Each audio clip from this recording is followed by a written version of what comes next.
Hello, everyone. Good evening. Just to confirm, can everyone hear me clearly?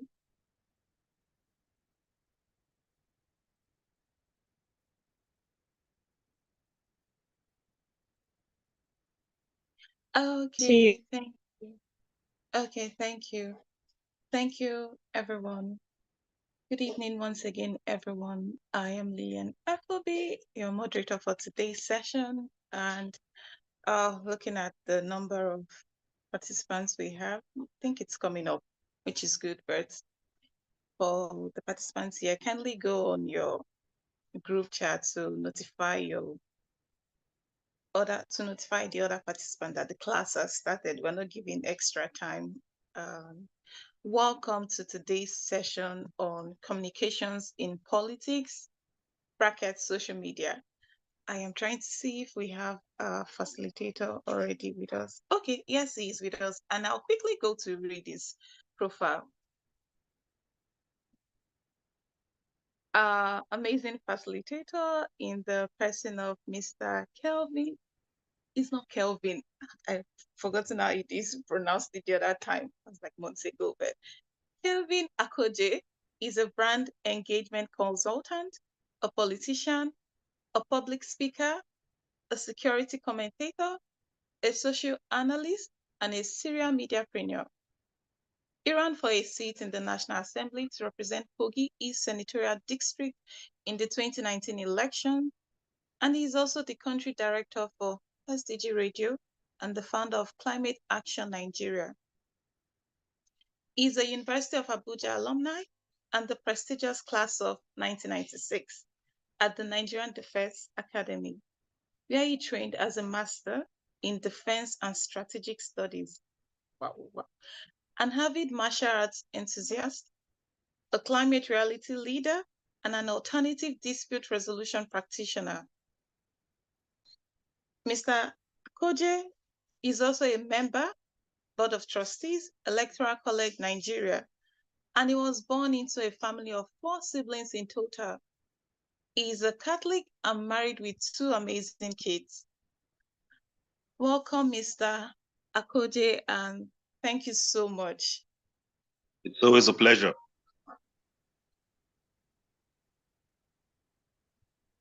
So do we start? Yes, you have the floor, sir. Thank you. I thought we were going to wait some more. No, we don't wait anymore. Okay, beautiful. But my audio and video is clear, right? Yes, sir, loud and clear. Perfect. So thank you once more for the introduction. It's always a pleasure coming here to share ideas and learn indeed some more about political communication. That basically summarizes our class. The part of social media is just to see how we can pinch into the communication bracket with as cheap possible means to start whatever it is you want to embark on. Luckily for us in Nigeria and in most of the countries over the world, social media is not new and is being extensively used by individuals wherever we find ourselves. So it's a pleasure once more. So we'll be starting with basically like a summary of what exactly we are trying to do. Political communication is actually a subfield in communication and in the larger perspective of political science, where we understand political science to be a study of power, how to get power, how to wield power and influence on others, and largely how to express political information to people. And so if we look at the stakeholders for starts, we'll be looking at persons like you all here on class, individuals scattered around the Federation, individuals that are above 18 years of age, because the Nigerian Constitution stipulates that for you to have political suffrage, you need to be 18 years and above, and then we look at the election management body, which we call INEC in Nigeria, political parties. If I miss anyone, please feel free to chip in on who are missing out on the stakeholders, the government of the day, and what have you. So in our own point of departure for this class, we always like to draw from the definition of politics by Harold Laswell, where he defined politics as he who gets what, when, and how. I repeat, he who gets what, when, and how. And so in political communication, we'll be defining political communication in that light as he who says what, to whom, when, where, and with which medium is this communication expressed. So that would be the summary of our definition of political communication in this class. And when we say he who says what, who is the person speaking? Is the person a stakeholder? Is the person aspiring for office? Is the person already a political office holder? Who is he expressing this information to? That is whom. In many cases, it could be to the electorate, it could be to his constituency, it could be the national party chairman speaking to his party members, it could be the election management body chairman or these commissioners speaking to individuals who are going to express their right of suffrage during the election. It could be the government advising individuals on the template or the timetable of the elections. These are basic subsets within the paradigms of political communication that we are going to be anchoring on. And so after that, now we now go straight to our slides. And one of the famous words we always like to start this class is the internet never forgets. Why does the internet never forget? Is because we are leveraging on the use of internet with regards to our political communication class. And so if you think with all wisdom that you will post something today and in the next 3 months or in the next 1 year, you want to backtrack on that statement, Nigerians are armed and intelligent with screenshots. And so you will be served equal measure of what you proclaimed or what you expressed, either in naivety or whatever, as you call it, as at the time when you express that point of information. And so we say the internet never forgets. And even if the internet forgets, the people will always remember. And the people are me, you, and all the stakeholders as we have already identified in the beginning. And so we now go to, after defining political communication, we'll now talk about what is communication in itself. Communication basically is a cycle. Cycle in spelling C-Y-C-L-E. Cycle and not C-I-R-C-L-E.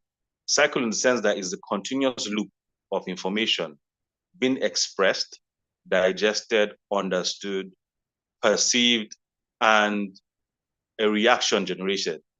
And that reaction could channel the communication process all over again, and it spins in a continuous circle or in a loop, so to say, and then it goes on and on and on and on. And so we see political communication starting with, as usual, a source. The person who is speaking, what is he speaking for starts? And he starts as the source. And the source expresses information. And to express that information, the person will use a medium. Lucky for us today, we have ours very simple. The medium we're using is Zoom, and the Zoom is shared across our YouTube link. So even if you cannot access the class via Zoom right now directly, you can loop into the YouTube feed and you will get it directly. So in that case, that serves as the medium in which we are expressing the engagement or the conversation. And this medium now, remember, the source is expressing an information. It has to be a message encoded. And this message that is going to be expressed should not be ambiguous. It should not be superfluous. It should not basically hold or carry an iota of pride, arrogance, and what have you, because the whole idea of political communication is what we call the art of seduction, wherein you are trying to persuade persons to express or understand your own appeal and indeed follow you. Because I do not think anybody, especially we understand that we're all in parties. Imagine you are in a party and you're expressing information to your party members or party chairman, and your party followers are now the thorn in your flesh, not even outsiders. You know that will already be an anomaly and be a big challenge. And so who is the receiver? We have expressed who the stakeholders are in communication. And then when they receive this information, what is the respondent answer? A typical response that a political candidate will want to have whenever he or she speaks is that he says, I am the best candidate for X and Y position, vote for me. And so the engagement is expecting to see on election day is being voted into office. And how is he being voted into office? By your individual one vote cut across the constituency, or if it be the position of a president, the votes cut across the entire nation. And then he or she, after a review by the election management body, is deemed fit to have won by virtue of a two-third majority, and he or she is declared a president, winner of the State House of Assembly, winner of the House of Representatives, the Green Chambers, or Senate, as in the case may be. So this is what we're referring to as the loop.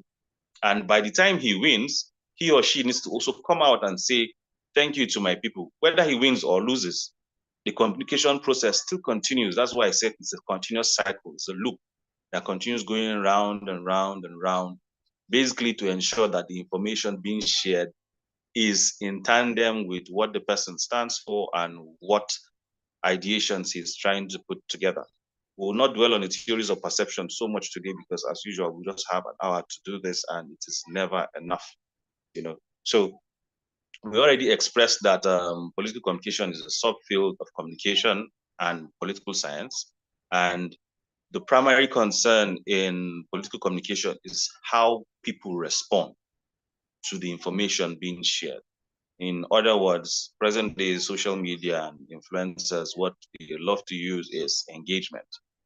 And so, how much engagement is the information that was shared, or how much engagement is it garnering?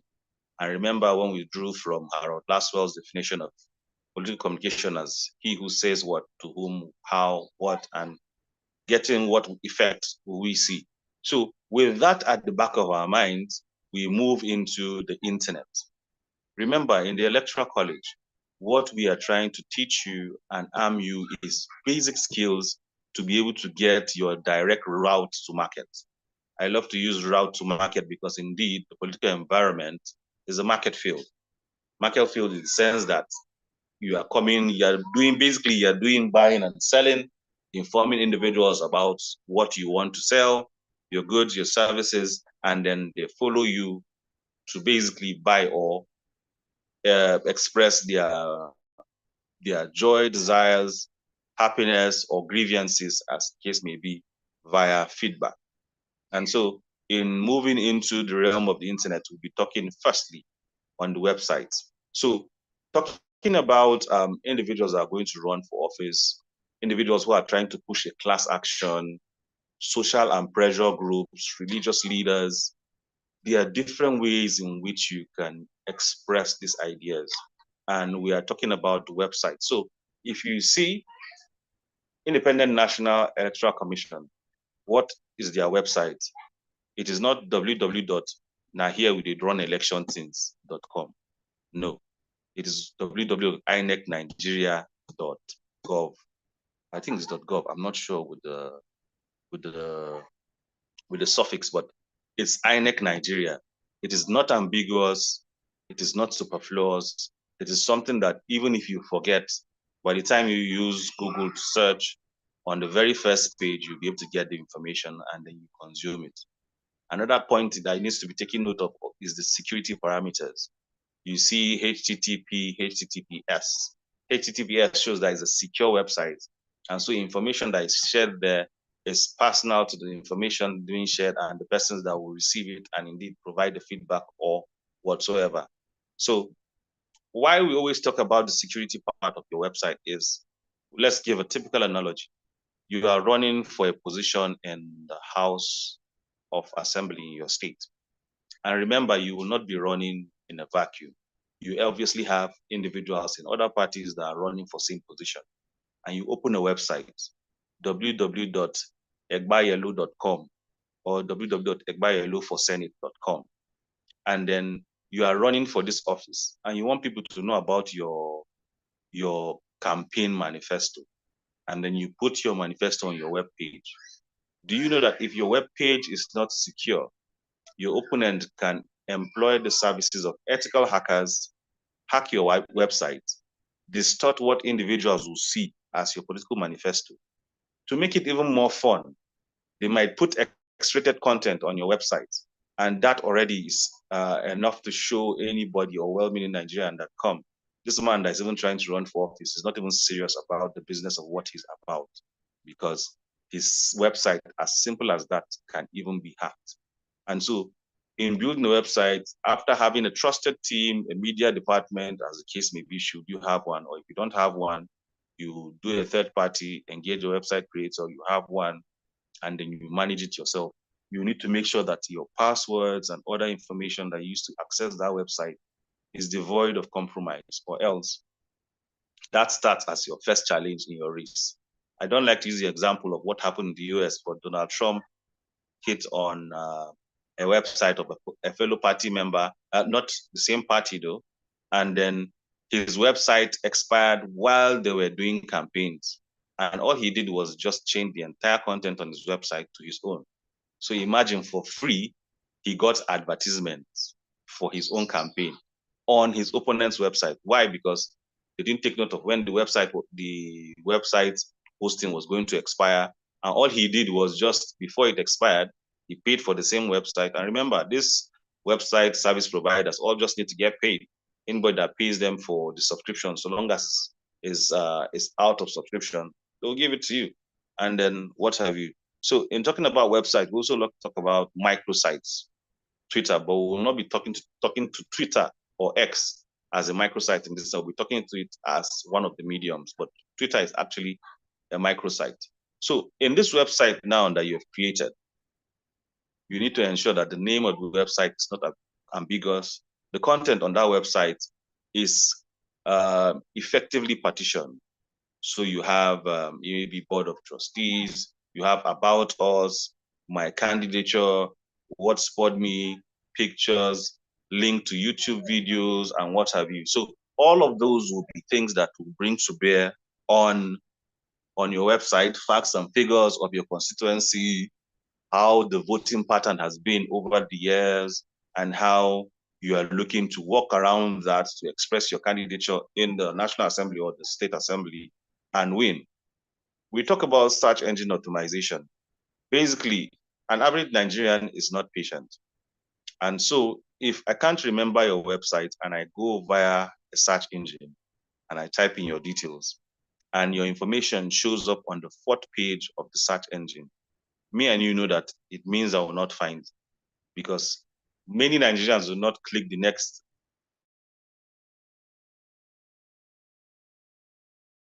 pops of information, talk less of it appearing on the fourth page. And what are the basics of search engine optimization? First, you need to ensure that you have a valid landing page that has an address, is reviewable, referenceable, your color coding and matching is beautiful, and then the information shared has regular engagement. So all of this, do not beat yourself to it. These are being handled by webmasters and what have you when you have a website. So why, like I said earlier on, we're giving you the basic tools to understand how to go straight into the market. And then if you have a team working with you, how you'll be able to manage your team. Because if you don't know how to manage your team, it is going to be a problem for both you, your candidacy, your party, the constituents who are trying to consume this information, and the entire works, if I'll use the word. And then we know that presently we have websites of influencers, websites of subject matter enterprise holders. And so it will not be out of place for someone to go on a news station, have a conversation there, and the information is shared to their YouTube page.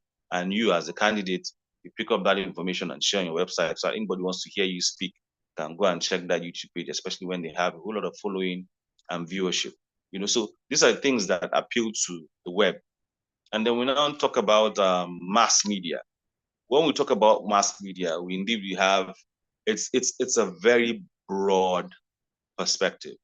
And so in talking about mass media, we're going towards the whole idea of a medium. What medium will you be using to express this information? And remember, it is a mass media in the sense that you want to reach a high number of persons at a particular time, expressing a particular information so that it is consumed and then you get an equal or opposite reaction, or a lack of it, as the case may be, and then the learning curve continues. And so you want to talk about types of mass media. When we're talking about types of mass mediums, what basically comes to your mind. I'll leave that for you to have or ponder upon. But we tell people in this class that you should not get all spiritual about the whole medium thing, because even from the days of old, in expressing information, we had what we call town criers.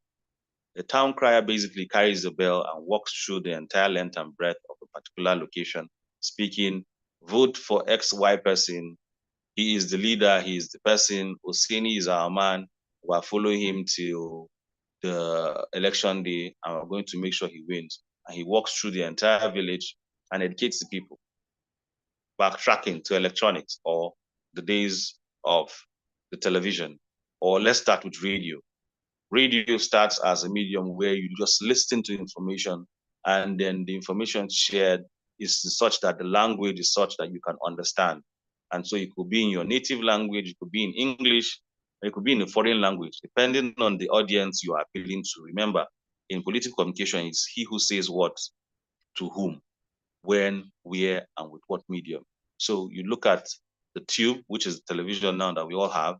Luckily for us now, many of us have even left our televisions and we're now consuming most content via our mobile devices. So our mobile devices also serve as a medium in which information can be shared, consumed, and what have you. You know, in talking about mass media, we talk about media mentions. In media mentions, we're looking at earned and unearned media. Earned media in the sense that you actually went out there to pay this particular TV station to talk about your candidacy. Point corrected. Unearned media in the sense that you are sitting down and people are talking about your candidacy. You are not even paying them. Either they have some sense of affinity to your candidacy, or they have an affinity to your party, or they may be relations or relatives to you, or they are friends to the person running for office, and what have you. All of those add also to what we call media mentions, be it in newspapers, magazines, blogs, etc., from paid to the unpaid ones are what we call the unearned media. You know, so all of this also add in the traction of you getting your information out there about what exactly you are putting out. In the case of the election management body, they'll be looking at expressing using these mediums to talk about the timetable of the election. They're talking about voter registration, when voter registration will end, when voting will start, when voting will end. You know, so those are the things that will basically be expressed by the election management body. And so while they are doing this, the political party will not necessarily be saying the same thing as them. They'll be speaking about their own party, the candidates they have running for office in all the different constituencies, and how you should buy into their party, because their party will bring about liberation and the entire works about what politicians will be telling you. I will not be telling you that, because today I am not campaigning. I know we'll get to have a whole lot of that in your classrooms with your different parties and the engagements. So we have that. So in all of this stated, I don't need to tell you that there's a great importance in the use of mass medium or media, as the case may be. But in as much as this is very, very important, what exactly is the message you are sharing out? What exactly is the narrative you are putting out? What exactly is that narrative that you want them to hold to as saying, okay, this is our party, we want it to be like this. And every person in our party, we have a particular character, same as we here in the Electoral College. For every person that graduates from the college, we do not expect any less from you.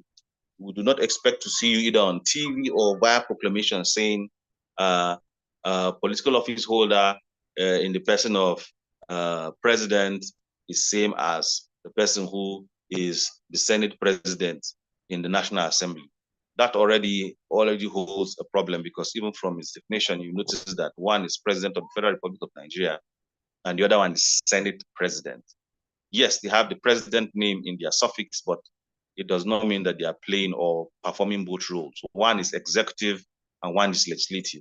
And so I do not expect you to come and be running for a legislative office and you're telling me you are going to build roads, you will supply transformers, you will pay teachers. Those are duties of the executives. Largely, the role of the legislative office is to ensure that their legislations, bills, oversight with regards to activities that they are going to cover. and not coming to tell people that they're going to build roads and dash transformers or wheelbarrows, as the case may be in Nigeria. So when you understand what your narrative is, you regard it jealously and you put it out with a whole lot of thought in it. And so now we go to the whole concept of social media after talking about mass media. Remember, social media is a subset under mass media. And we know that we have a multiplicity of platforms that are being used on social media. Recently, we had threads being included. On our slides, you notice that there are like a billion logos on your screen, and I'm sure most of them so you have not even are familiar with it, from Bing to it's a whole lot. But in Nigeria, most of the mobile devices that are brought in this country, we know that they are mostly pre-installed with Facebook, Instagram, X, and okay, no, Telegram is not usually compulsory, but YouTube, you know, email, you have a browser, so all of these are there for you to use. So now, in understanding the narrative you are trying to put out, you need to understand your demographic and basically where do they play in? What platforms do they effectively use? And if you understand what platform they effectively use, you go and understand what those platforms stand for. I do not expect somebody on a LinkedIn page to be posting food, posting how he's feeling now, to be posting, I just went jogging, I just got back. No, LinkedIn is a professional page where you express your personality as a career person, talk about subject matter enterprise. In the case of politics, you are putting out content about your constituency, how many they are, and how you're basically going to work the numbers to bring the information out to them. Or you're using the platform to network. And so in the light of networking, we try to push three basic platforms to that way: Facebook, LinkedIn, and Google Plus. So those largely stands as networking platforms.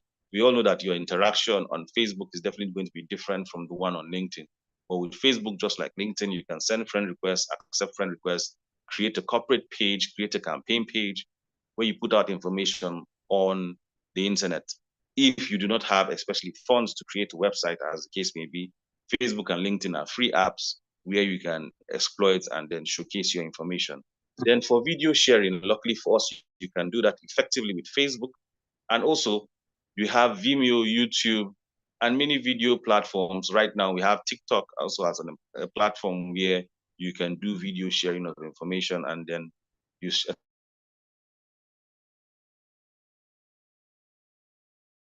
We now go to blogging or websites, as we discussed earlier. You have WordPress, which is a platform, Blogger, Movable Type. So these are platforms where you express a whole lot of text, videos, pictures on the platform for people to see, consume. And then we talk about photo sharing apps. Luckily, Facebook also is a photo sharing app, and luckily, Facebook now owns Instagram, and so they are largely integrated. And to rival X, they brought out their own threads. So these are platforms that you need to understand what they do there, because they have their own basic governance principles. Let me give you a typical example. If you capture an audio content and you use for your documentary, for your candidacy, and you do not have proprietary rights to that audio footage or audio sound, if you post it on Facebook or on YouTube, the first thing both of those platforms will do is mute your audio. Or if you go and post an audio that is not licensed to work or to be used in a particular country, your audio will go muted. And for YouTube, if you continuously do that, your YouTube handle will be cancelled. So you need to understand the basic governance principles on these platforms. By the time you understand the basic governance principles of these platforms, you will now know how to market yourself. So back to the core idea of concept of marketing.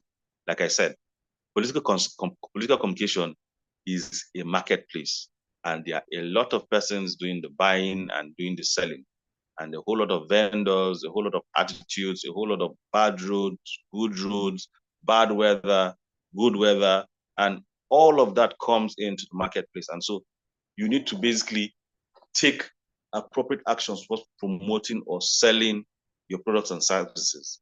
And then in doing this, what system do you have in place to manage the process of expressing what you're trying to sell?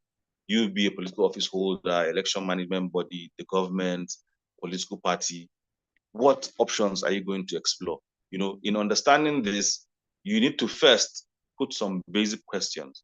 That is why if you are writing a project, the first thing your supervisor will ask you is, what is the statement of the problem, your SOP? Because if you don't understand the problem that needs to be solved, or you do not understand why you are running for office, or you do not understand you as an organization and what you stand for, be it the election management body or your political party, abuse is what language you call it? Abuse is inevitable. So by the time abuse is inevitable, it now becomes a problem because you have put yourself out there and you have put yourself in the wrong light for people to see and consume, and that already starts as a problem. So if you understand the problem, you are one step in with understanding what information to share to whom and with which medium. If it's a product or service you are trying to offer, or is it a political party saying we are the people and we give power to the people? Or is it your political party that says we have and own the rights and proprietaries, or we basically hold the aspirations of the people, and for every working person, this is what we have to share, and that is why you need to join us in our party?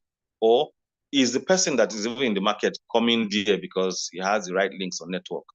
Because whether we like it or not, this is Nigeria. The son of a president, might come and want to run for presidency, as we've seen in other African countries, not by virtue of intelligence, but because his father was a former president, and he knows if he employs the tools, resources, at the whims and caprices or at the disposal of his pops, he will be able to win the election once more. Or is it someone that is coming to the market because he believes he has a passion to run for office and a passion to represent his people on a wider scale? Yes, he's doing a good job in his house, among his friends, where he says, okay, today I'm joining X and Y party and I'm going to buy a form for X amount of naira. And then after that, I'll print posters, go into primaries, capture the candidacy, the ticket of the party, and field myself. Or is it someone that is born out of coming to run for office because he has no other thing to do? Because whether we like it or not, political office holders are actually basically doing a job.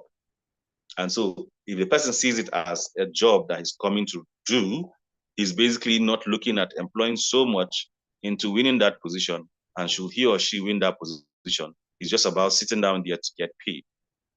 Whether the people is expressing their rights and desires, he doesn't care, basically, because he just needed a job and he has gotten one to do X and Y, or to play X and Y role. And so he sits there pretty, makes money, and goes home. So that is that. We now talk about the basic principles of marketing. All of this whole thing we're talking about now, we have a product, which is you're running for presidency, you're running for House of Rep, House of Senate, the state assembly, local government chairman. That is what we call the product that you are bringing to the market. And then that product doesn't just come easy. Many times it comes at a price. And the easiest one to identify in all of this communication, aside spending time and resources, as we like to put it, is the numerical value. And so you see when earlier individuals started the Not Too Young to Run movement, talking about age classification for persons to run for office, and then the cost of running for these offices. In as much as INEC has put a cap to the amount that persons that run for these offices should spend, we all know that there are anomalies here and there.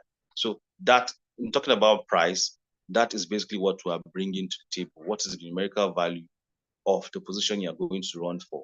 Or what will it cost you materially with regards to advancing that appeal? Promotion, like we spoke about earlier, you have put out this information. Remember, most of us get to see information online when you search. And aside searching, people do what we call adverts and promotions. So if you do a post on Facebook and you want to boost that post to reach 1,000 persons in Gwagwalada area because you are running for a seat in Gwagwalada area council, you do your promotions and target Gwagwalada. That promotion also costs at a cost, but this is still talking about the principles of marketing. And that cost, because you want to micro target Gwagwalada, and not Abuja, because the person that is in Kuchingoro will not vote for you that is in Bagolada. Neither will the person that is in Karu or Ado Masaka be voting for you. So you need to ensure that you know the place in which, or the demographic in which your promotion is going to be targeted, or else you have basically done a promotion, or you have basically marketed yourself in in stupidity, will I use it for short of any word to put in place. Then, like we talked about the governance principles on these applications earlier on, we will not dwell on them because luckily for us, all of us will been able to engage in those platforms, and we know how to use Facebook, Twitter, Instagram, LinkedIn, YouTube, and what have you. So we'll just go back to the nitty-gritty of your political communication. Before you make that post on the internet, you need to ask some basic questions. And part of those questions that you need to ask is, for starts, does that particular post have a value, or does it have a message that they're about to send across for people to consume? And so you do not just go up and say, it's a great morning in Nigeria, we are winning this. Yes, it shows that you're expressing excitement, optimism about your candidacy, and you are trying to suck up to the demography in which you are working with. But how much of value is that update going to express? You know, does this particular update you are doing speak to your target population? Take, for instance, I can't be running for a seat in Kogi East, and all I'm talking about during my campaigns is an example of somebody that ran for office in Kaduna South, or ran for office in Etiosa local government, or that ran for office in Ijebu. No, you need to make sure that that particular update you are talking about speaks to your target demographic, because if it doesn't, you are basically communicating in space. You are communicating to space. You are communicating for space, because the update is of no value even to your demography. So even if you open a Facebook page, for instance, and your followers are there, obviously your followers will be people from your constituency, and you are busy talking about another place. It means you basically do not understand what you are talking. Please scroll to the slide with questions to ask before posting on social media. That's where we are now. We're past Facebook and this social medium, so that we know that we're on the same page. Yeah, so that's it. So is a topic or theme of what you are expressing related to your work? We just highlighted that now. So if you're not talking about your candidacy and what you're trying to put out, or the election management body is not talking about the process of the election, how the election will be collated, whether beavers or manually, and what have you, or who is the state commissioner, who is the state what will I call it now? The person that reports the results for the states. We love to call them professors, as the case may be, but yeah, this we've all gotten to understand that any well-meaning Nigerian can do that, so long as you mean well for the country. So next is, does your update match the basic practices or governance principles of that particular social medium? We talked about it earlier when I talked about the option of using audio that you do not have proprietary rights to. So it's a whole lot in trying to understand political communication. You cannot just sit pretty and think you have it all right, and then, or you just sit and then you think your team will do all the thinking for you. No, you need to be immersed in this process, which is why in our colleges classes, we give you snippets of every single thing, so that you basically have the entire ingredients to bake that cake. And then after baking the cake, you still have a knife to cut the cake to different sizes, portions by taste, and give to the persons that you want to consume that cake. So in understanding all of this, it basically tells you that there is a strategy in place. Because without a strategy in place, like I said, you're communicating in ad infinitum, without limit and to no end. And then we put a basic social media strategy framework for you on the screen, where you have, what are your objectives?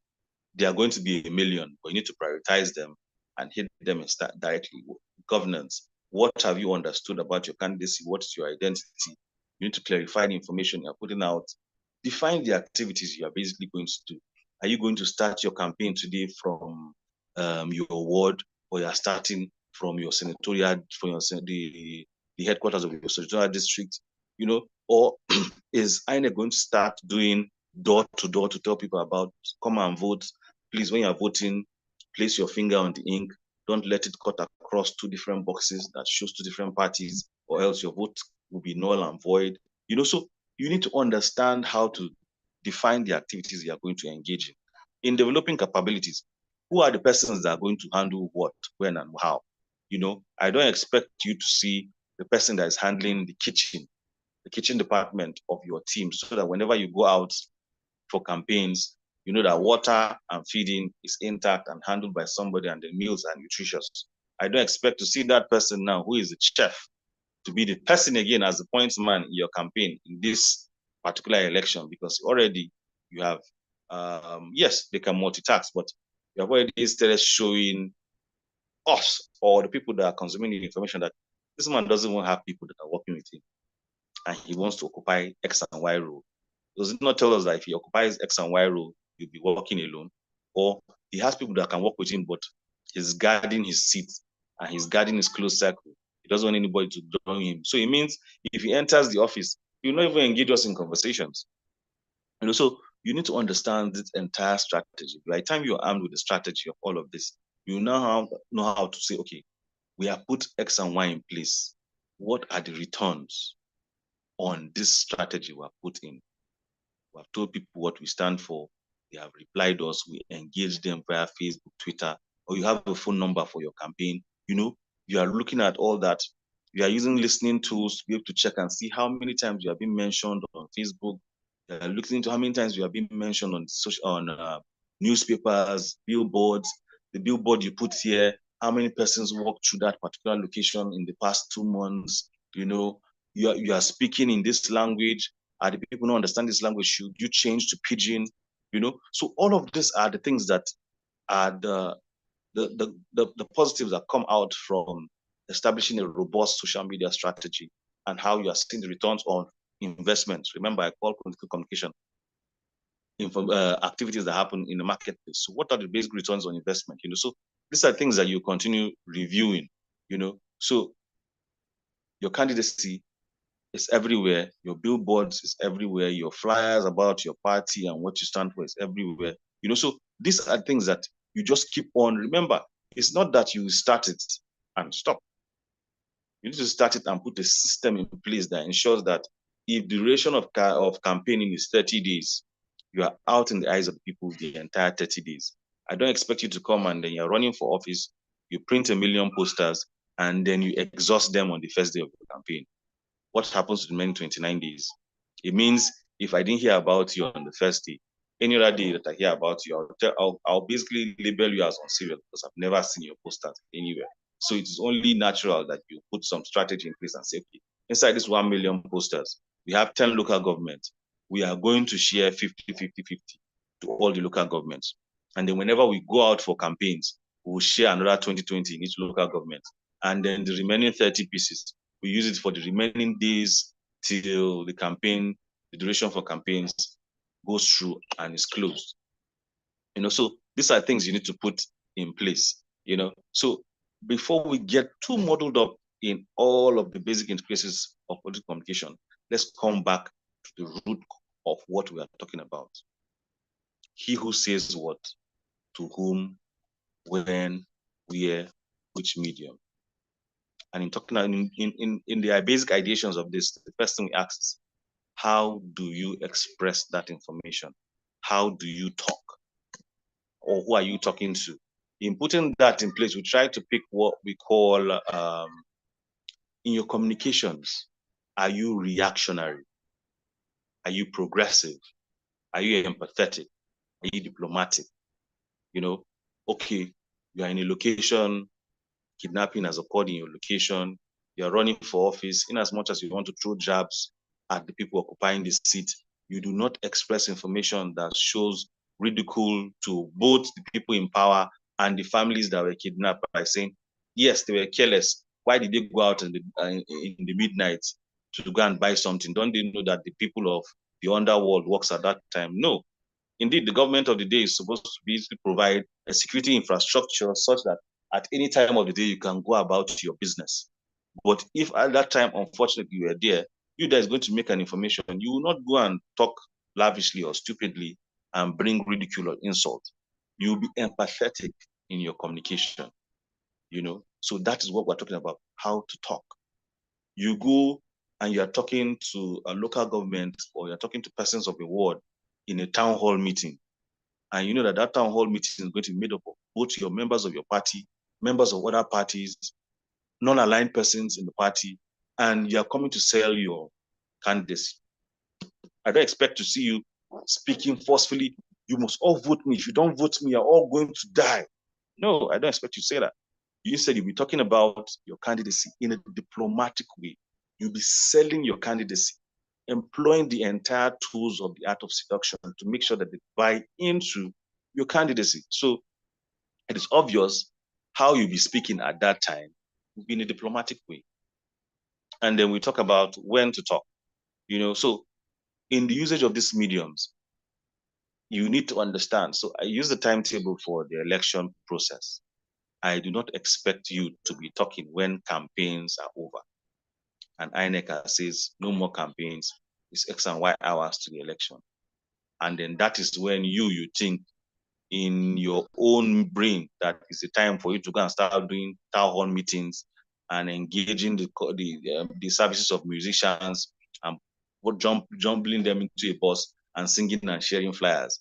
You have automatically created a point for your opponent to use during the election tribunal should you win, because obviously you have gone against the basic ideations of the in talking about when to talk. We've talked about who to talk to earlier on, because if you're not talking to your target demographic, you're talking to space and you're just wasting communication. Next is mannerisms. Your mannerisms are all subsumed into your reactionary, progressive, empathetic, and diplomatic means of speaking. Then the medium you're going to use.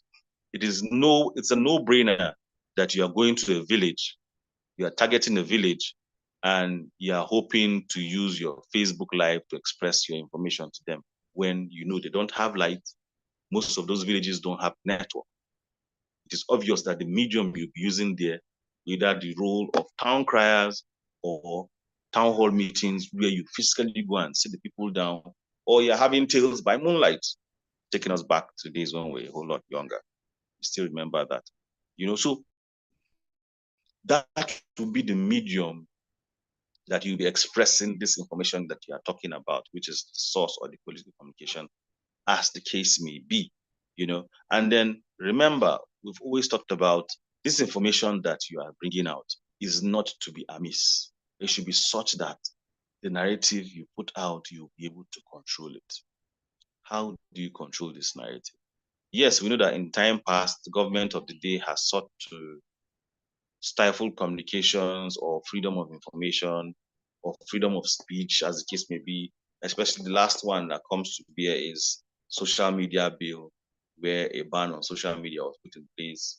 People went smart and started using proxy servers and what have you to be able to still access to social mediums and then still use them to express themselves. Some left the country and we're now talking from overseas where they had more freedom to express their ideas and what have you. So you need to know this medium in which you are going to use and understand them effectively. And when you have put out this content, you need to ensure that you can control the narrative that you are putting out. If not, you will just be wasting each of us's time. Remember earlier, we talked about who are the stakeholders in this political communication process. Remember, we're coming to a summary of all we're talking about. And so we're refreshing ourselves before we forget all that we've discussed on what we are talking about with regards to political communication. And so we're going back to remember that the stakeholders include the political party, election management body, the constituencies of the people who are running for office. If you are a pressure group, what are you? Are you a Nigerian Bar Association, Association of Town Planners, Council of Registered Engineers in Nigeria? You know, so are you Association of National Accountants of Nigeria, or you are a member of the Institute of Chartered Accountants of Nigeria? You know, so all of these pressure groups are basically persons that are going to be called to bear in the ideations that you're putting out and the narratives that you're trying to basically manage. So while we have all of that, let's just dwell now to the part in which we are discussing. Remember, this is the electoral college, and most of you or some of you are running for offices in your parties, right, in your groups. Some are planning to run for office outside. And so how does the communication between the politicians and the electorate come to be? Because we notice that that is the basic chance or basic challenge of governance after individuals have occupied power. Let's use the power part. Because if you don't know the basic mediums to use to hold your political leaders accountable, they'll basically be doing whatever they want to do without recourse to you people, or without recourse to us. Let me put myself and immerse myself there. And so one of the ways in which politicians and the electorate communicate is through the political party. Remember, in Nigeria, we do not have independent candidacy yet. And so if you want to run for office, you need to be a card-carrying member of the party, and then you need to come out and purchase forms to run for office, and then you are going to be engaged in the primaries. These primaries will be observed by the election management body and election observers, civil society organizations, and what have you. So by the time you become a candidate, the political party now advances your information to INEC saying, this person, after winning blah, blah, blah, blah, blah, is our candidate and our flag bearer. And so it behoves us to note that same, when these persons have occupied positions of power, the political party can engage them in conversations with regards to the ideations of the party. Remember, all parties have ideology. We've had these conversations with a whole lot of persons, and they say, no, Nigerian parties do not have ideology. One of the greatest and most interesting offices that we have in Nigeria that is working is the Independent National Electoral Commission. All the parties you see registered in Nigeria, all of them are not alike. They all have individual ideologies, manifestos. Their logos cannot be the same. They cannot have the same color coding. There's a whole lot involved in starting up a political party. Luckily for me, I was engaged in starting up a political party. Same with our ED. And you understand that there's a whole lot that they are put into place in the political party. So the political party too can bring these persons that are occupying seats on their behalf to bear, or to others, the case may be. Remember, in time past, we had the whole idea of carpet crossing. Very easy. You just win office here with this party. On the day you resume, when you're swearing in, you move to the other party. But now, with the present amendment of the Electoral Act, you can't do all that anymore. Should you feel intelligently that you want to leave a political party, you can vacate the seat, because that seat belongs to the party and not you, that is the person that sits on the seat, as the case may be. So another way in which the politicians and the electorate communicate is through the political process, which is one, for starts election, because they needed to be elected to these positions, after all. And then two, a recall. In Nigeria, the most famous recall that we have that was put in place was Kogi, where Senator Dilo Melaye was billed to be recalled by his constituencies. And we saw an interesting process of them coming to party offices viewed by INEC, and then putting their pen and their signatures to paper to recall their senator representing them in the House of Senate, in the National Assembly. It could be a referendum. In Nigeria, that is not what is seldomly used. Then another one is what we call town hall meetings. We've talked about town hall meetings all through when we're talking about mediums in which the information is shared. And this town hall meeting can take place in the constituency, in the ward, basically in target demographics that influence or involve the communication that you are putting out. Another one in which we have started exploring now in Nigeria is the use of emails. And so you see persons that are running for office, even presently, executive officers, let's say ministers and what have you. Yes, they are politicians also. They have email addresses, phone numbers in which you can call to speak to your representative or express. Most of the senators have constituency offices. They have persons in those offices where you can walk into, speak to them about your ideas and how you can work together and what have you. So all of these are part of the means in which you can engage the politicians in a correspondence. Remember, we talked about political communication referring to he who says what to whom, when, where, and with which medium. So all of this are, like I said earlier on, a continuum that never stops. We keep on building, working upon, and then to ensure that that loop never ceases. The information that is being shared is not ambiguous. It's such that we both understand each other and the receiver can understand and give an equal or opposite reaction to that information. And then the communication process continues. So that, in a nutshell, is what we seek to add to basically pursue in this class of political communication for the Electoral College. And once more, I want to salute you all for taking out time to register, indeed participate in the classes. And today we are together on this class. And I look forward to sharing further information with all of you with regards to what we do in the Electoral College, how we are promoting literacy and governance, good governance, and how we want you to be a better Nigerian, a more educated Nigerian, a fully informed Nigerian, and how to play your part in this ecosystem that we find ourselves. So in the light of all I've said in the past 1 hour, I'll pause here to get your reactions and questions, as the case may be, or feedback, then we build forward from there. Thank you very much. Hey, thank you very much, Mr. Kevin, for that very interesting class. And I believe we've learned so much and we have questions concerning this class. So if you have questions, you can raise your hands or put your questions in the chat box.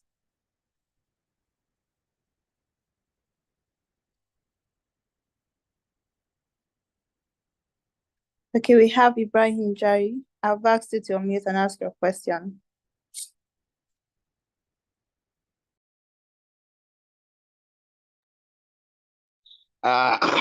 Good evening, sir. You are welcome. My question is, under what tools to use in social listening when you must talk? You say that is mannerism. And in Nigeria, we have a habit of making head speeches during campaign. Why do you think in Nigeria we use these head speeches? And do you think this is this is a good way for a good politician to be making this head speeches? That is number one. Number two, you said you have understand that you contested for senatorial seat in Kogi State. That is your state, and obviously you have used this social media in your campaign. What social media do you use? Social media platform or mass media platform, and which one do you think is more effective and less cost? Thank you very much, sir. Okay, so I'll start by answering Ibrahim. So let's remember that if you are running for office, you are running in a particular location and the communication will not be amiss. And so first, when you understand the location in which you are running for office, that's your basic constituency.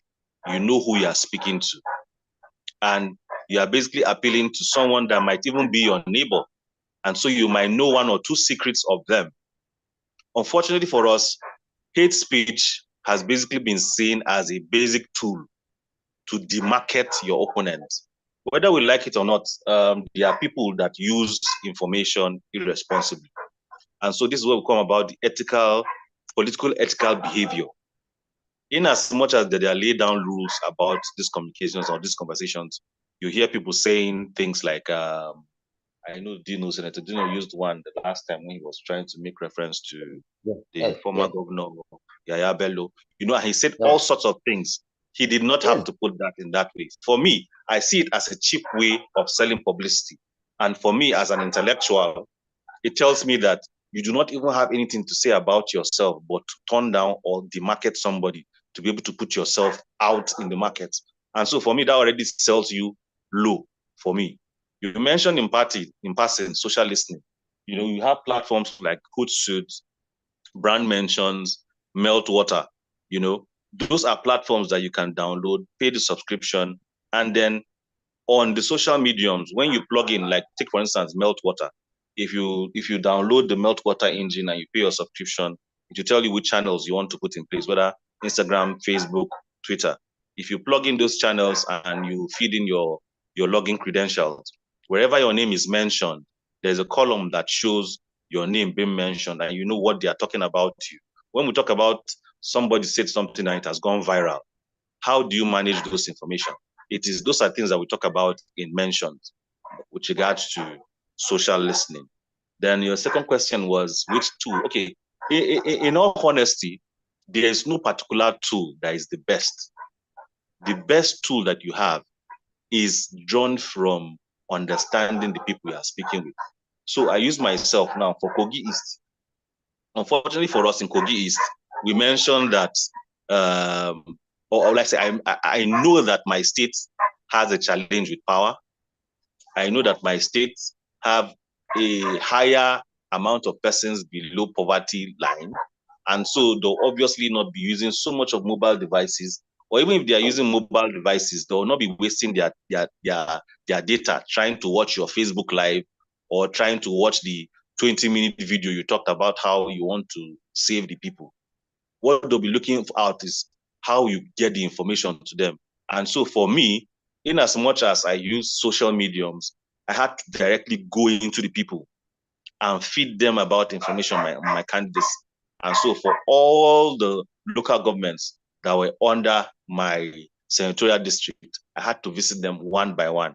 In as much as I did not go to all the wards wherever, but I had to make a presence in those locations. And then in where I couldn't make a presence in those locations, I had foot soldiers that had to go there and deliver this message, either by using posters, handbill, flyers, sharing T-shirts, space cap, and all that. So the tool or the best platform that you use is drawn from your understanding of the people that you're coming to represent.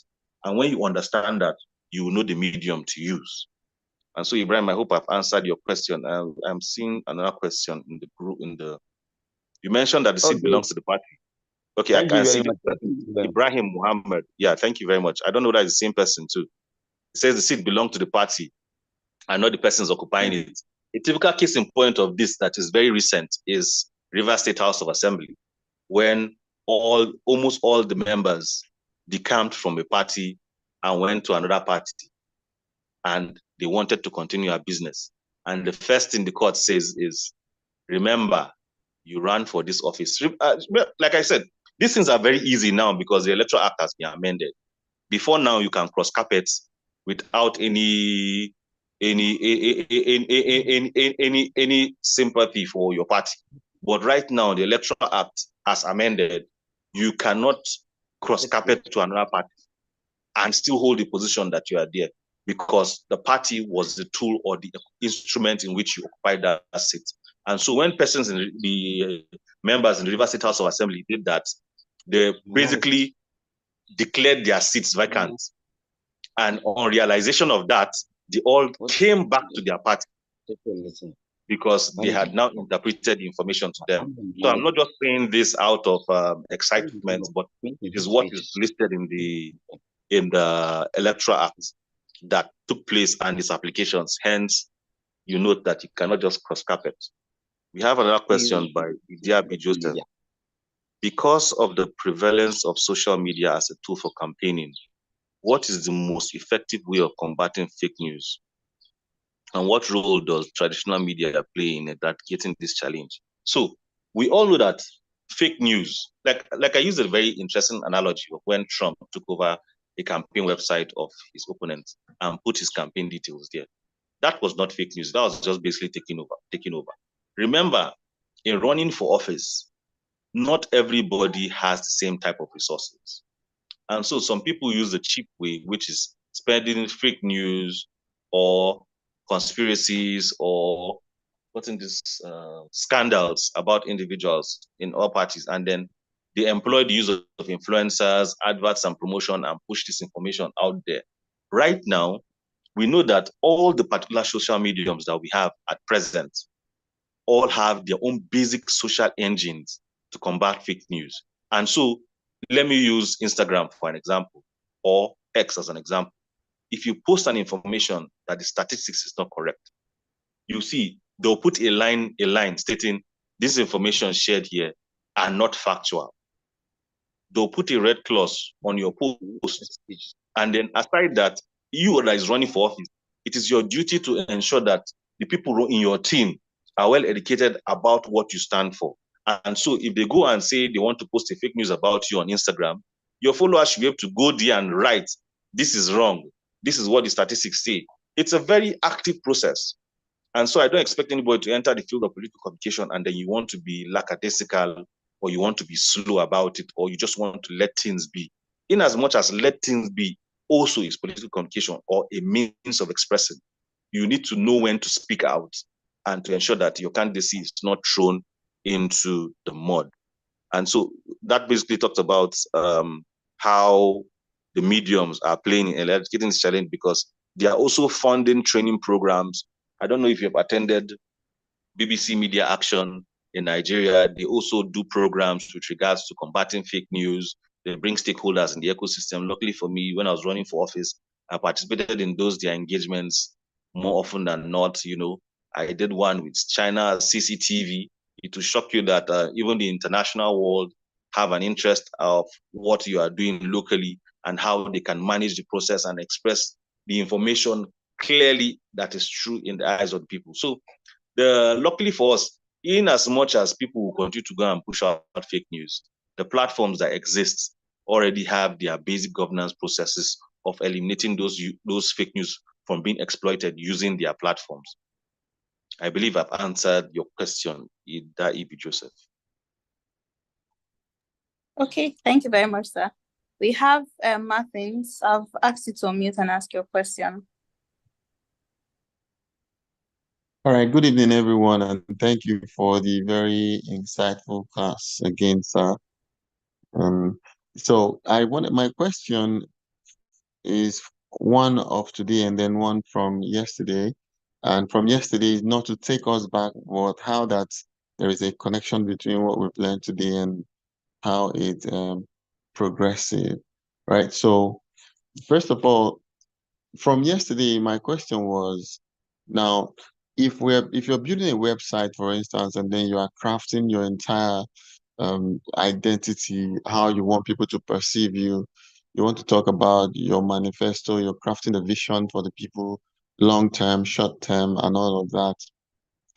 You definitely would want to really bring to bear even things that you know are problems of your people that they are not aware of, right? Following your own study and your own understanding of the people. So my question is, yesterday the ED said that your political journey, most of the time, people plan it about more than 10 years ahead of time. So the question I wanted to ask and didn't get the opportunity was, how do you project a decade from now and begin to prepare? What are the things you want to do right now in terms of active engagement to prepare yourself ahead of time for leadership and for engagement? And then secondly, speaking to today, I saw that I'm from Kogi State, sir. And then I saw that the state has been in the news once again nationally for some bad reasons because of our governor's 100-day activity. And I believe that we're covered by class immunity, so we can learn from that, where he put as part of his achievement for 100 days, visit to the this governor's forum and all kinds of frivolous activities, which showed to me that all of that was unplanned. Probably woke up in the morning and realized it was 100 days. And then I just asked the graphic designer to put up something just to look good. And eventually that's scoring them very negative marks. So my question now becomes, how do we how does a leader safeguard themselves against this kind of happenstances, this kind of things that began to happen around our state, especially, and then how do we plan ourselves long term to participate? Thank you, sir. Okay, thank you very much for that question. So I love to use an analogy with the developed countries in a very interesting way. If you notice the people that have occupied political positions in advanced countries, they come from, in quote, particular families. And in that particular family, you've taken it as point of note that for every election that comes, Their family must produce a senator. Their family must produce a mayor. And so from the day the kids are born, they are being schooled in politics. Luckily for advanced countries, most of the times they have two major powers or two major parties. Let me use America as an example. They always have the Democrats and the Republicans. There are other parties, no doubt, and then there's independent candidates in play. But from birth, a child is being told, my son, my daughter, we are Democrats in this family. And it is repeatedly drummed into his head. And then also when they go to school and they are being taught social studies, let me use our own local parlance, they teach them about the Democrats, the Republicans, and the different types of parties and what they stand for. And so from the get-go, a child already knows he's a Democrat and starts to fashion his life as a Democrat. And whether he or she likes what the Democrats are advancing with regards to their political appeals, he has to be sympathetic to their views, and he goes in that light. And so it is not news that when he chooses finally to run for office, that he comes up to run for that office as a Democrat. And in talking about families, we know that there they do not play with their family name in quotes. And because they already have it as their birthright, let me use that local parlance once more, stating that they must produce a mayor. When a child is born, they do their own filtering by themselves and say, come, this person is the one that we're going to put in the line of running for president in the year 2096. And so as soon as the child starts to learn to read and write, they are showing him the map of the United States, saying this state is Republican, this is this. They are educating the person. They are brainwashing the person. Let me use that adjective again. In the light of all of these activities, you can see they're already planning for 2096, today in 2024. But we in Nigeria, many a times, that's why I talked about when people run for office, or why is the person running for office? And we say some people run for office because they have connections, or some people are running for office because they have the funds to be able to run for office. Some people are running for office because it's a job. Some people are running for office because they have a passion to want to run for office and they have a particular thing they want to sell. So if you do not understand this from the get-go, nobody can let you do it. And then even if you do not understand it from the get-go, by the time you finally decide to take up that position, you need to work presidentially. Let me use a typical example. I don't think you have seen any presidential candidate of any party behaving like a thug before election, during election, or after election, whether the person wins or loses. You have to guard yourself presidentially. And so if you do not work presidentially, they will not rate you. Let me use our local balance again. They're not going to rate you. So if you are planning to run for office of president and you're behaving like a hooligan, they'll treat you as a hooligan, And so you need to know what you are standing for and then build as such. And then coming back to Kogi State, remember, I mentioned earlier when I said what we are doing in the Electoral College is arming you with tools such that you can do these things yourself. Or if you can't do these things yourself, you have a basic understanding of what needs to go out. And so you can superintend on the information that is going to go out. Or if you have a team that is well educated and well informed, they will know what to do. We all work in different offices, be it our own personal businesses. If a client gives you a job, the first thing you're doing is sending a sample to that client to say, sir, this is what you said I should do. Is this sample okay? Or you're in the office, they say you should write a memo. The first thing you do is you do a copy of the memo and you give it to your reporting officer and say, sir, please help me review this memo before I give it to the Director General to sign. And then your reporting officer is saying, no, this word should not be here. This one should not be here. This should be here. Bring this to this line. This is people drawing from experience. That is why in creating your team, be it in a private office, political office, and what have you, you need to know who you are putting on your team because you cannot superintend over everything. And then you can micromanage, no doubt, but you cannot micromanage that much to be able to cover everything. And so for the lapses we had in the publication for Kogi State, I need to tell you that basically what we had there was a reporting lapse. A senior special advisor or a special advisor on politics alongside maybe the one on information sat down, wrote what they feel or perceive to be achievement of 100 days in office. and it was not shared with a reporting officer, and it was published.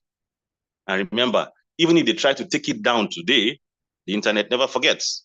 Even if the internet forgets, the people will not forget because they have screenshots. Right now, we all have copies of this 100 days in office everywhere. It got so interesting that it was even being analyzed on national TV.